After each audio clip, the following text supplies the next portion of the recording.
So buying a home isn't just about the sticker price. Because guys, what I'll tell you is what really matters is your monthly payment and what that comes down to PITI. But what does that really mean? I mean, what do people mean when they talk about DTI?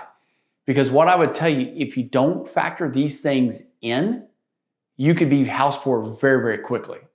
So that's why what I'm going to do for you today is I'm going to break down what PITI is, what it means, and I'm going to show you exactly how to calculate your property tax rate on what today is. And it may change whether you're in county or city limits or what school district you're in. So that way you'll know by the end of it is how to run your numbers before you even buy. And guys, stay tuned to the end, because what I'm really trying to overall wrap this up in a bow for you on is why this really matters in housing affordability, because that's what everybody's talking about, right?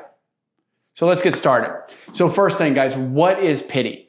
PITI is something that we talk about as real estate agents that talks about factors your principal, your interest, your taxes, and your insurance. So first thing I want to break down with you on PITI is going to be the P&I, because those two go hand in hand. They stand for principal plus interest. And that's really how much you're paying off in the house plus how much the bank is charging you to get that loan. So when you look at your PITI, I'm basing this off of the average house price here in New Braunfels. But what I really want you to see is like the difference in interest rate means. And so many people, they focus like when you look at the principal plus interest and you have a higher interest rate versus a low interest rate, that can either be the difference of increasing your buying power, means that you can purchase more with your money, or as what we're seeing today, it can really decrease your buying power, which is really what has made housing a little bit harder to attain, especially for new homeowners. And so this is how we go through this. So like for an instance, average price of house, $350,000. When you look at it, your borrowing rate from the bank at 6% would be $2,098, at 5%, $1,878, and at 4%, $1,670%. Again, this is a principal for your house and how much it costs to borrow the money. Now, the second thing that really affects is going to be on your taxes. Now, when you're looking at taxes here in New Braunfels, it's like it really varies. I'm not factoring homestead. I'm not going to factor in what school district you're in. I'm not going to factor in whether you're a county or a city. I'm just going to do about an average rate of 1.79%. So when you factor that in, let's say that's the county's appraised value times that 1.79%, that comes out to be $6,200 a year. So you got to break that up into monthly payments, because you're paying that escrow to whoever your mortgage lender is, and that comes out to be $522 a month. So you add that to what your principal plus interest is, and then we still have one other factor, which is your insurance. Average insurance cost for about a house this price is what I typically say, and it varies, depends on so many factors, bottom line. But we're going to say $200 a month. So when you factor all these together, the principal plus interest, taxes, and insurance, your payment comes about to be $2,700 a month, about. Now, guys, this doesn't even factor in the maintenance. So many people ask me, okay, what's a so what? $2,700 a month. Rent is whatever month it is. So what's a so what behind this on buying a house? I can afford $2,700 a month. True, but let's put this in let's put this in just kind of a different perspective onto housing affordability.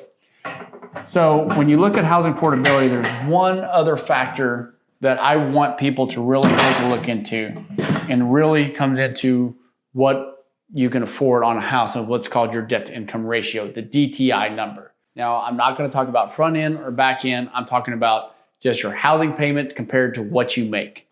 So when you look at DTI, stands for debt to income, ideally you want to be in between that 24, 28%. And the reason is lower risk. It allows you to make sure you're going to have plenty of groceries, your car payments, your bills. You're going to be able to make that mortgage payment. That is in a very good scenario if you can get in between there. Now, realistically, people, what I will tell you is there are a lot of people out there right now that have DTIs in between like that 36 to 42%, even as high as 48% just on their house. That is at high risk, especially if something ever happens, family member, like maybe a family member loses their job, or just sometimes just life happens, right? So if you can stay here, this would be ideally, but where a lot of people typically sit at today is in between about the 32 to 36%. And I think average right now is actually at that 36%.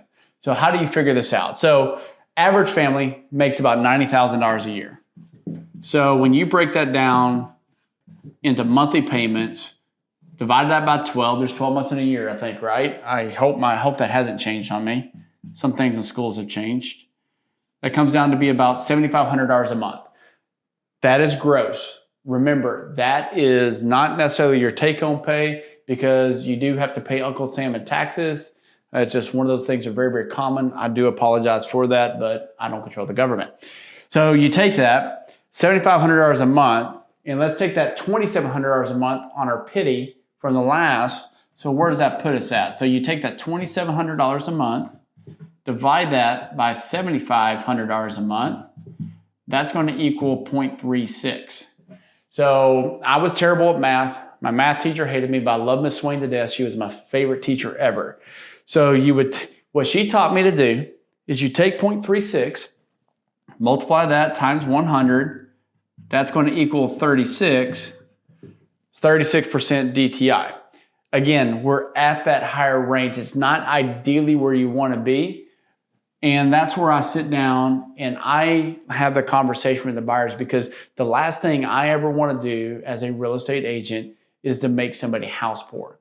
But if I can sit down with you to make sure that you have plans, what your job outlook is, what your aspect is, to make sure that you're comfortable with that number, then I'm okay with it. But yet, if somebody is not comfortable with that number, that's a conversation. You got to be like, maybe this house isn't for me.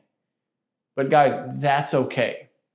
So now one of the things I want to do is make sure that you know how to figure out whether your home is truly affordable here in New Braunfels. And guys, if you want me to walk you through this step by step with your exact PITI numbers, please give me a call. And guys, don't forget to subscribe for more local breakdowns like this, because I want to make the content that is going to be relevant for you and your home purchases, whether you're buying or if you're trying to sell a house that sells.